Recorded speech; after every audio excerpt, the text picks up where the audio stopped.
I think one of the things I'll touch on a little bit is, I did some of this work with Bruce, which was thinking about what religion means in an integral sense. Because the standard definition of religion is normally we think of these large belief cults, mythic membership cults, where people agree about a legendary cosmology, they verbally profess it, and they think it's important to then use that to instruct children in police society. Okay.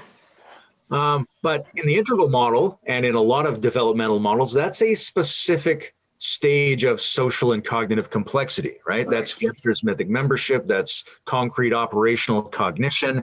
They do everything that way, right? Mythic membership identification and pre-rational ideation and verbal professing and belief orientation and symbolic efficacy, that's how those people do everything. So that's not the definition of religion. That's how religion looks to them, because that's how they do everything.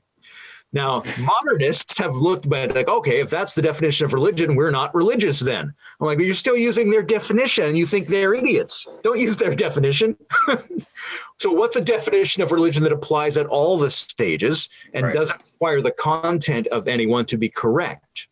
So then you have to look at it as some sort of functional phenomenon, whereby people are socially getting together in a way that gives them access to a numinous experience, which allows them to characteristically identify themselves and motivate themselves in a certain way that's probably really useful for them. When you look at the foundational dynamics of religion, you always see something like that. It's always a bit like a renaissance. A whole bunch of parts of reality come together in a new way of living, and people experience themselves in like apotheosis. We see ourselves as holy. We experience it as that.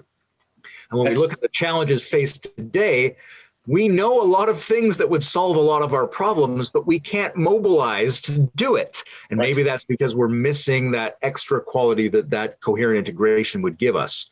It has to feel sacred enough to mobilize us collectively.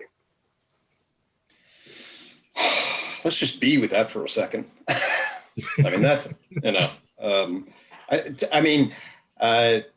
that reformulation or revitalization of an obvious old formulation, however we want to think about it. To me, when we think about the moves that need to be made in our systems of justification, and then what opens up our potential, I mean, that's a beautiful description and certainly resonates really with my own awakening over a 15-year period about what this thing is. And I also was having the old funny conversations I used to have in my head when I would look at I'm now in back empirical psychology world, and you look at the well-being literature, and the well-being literature and religiosity is crystal clear. The particular kinds of investment in religiosity is repeatedly and consistently, demonstrably, associated with positive well-being. And you have the people trying to deconstruct, well, why and what is it? And I was like, actually, just watch what Layman said right there.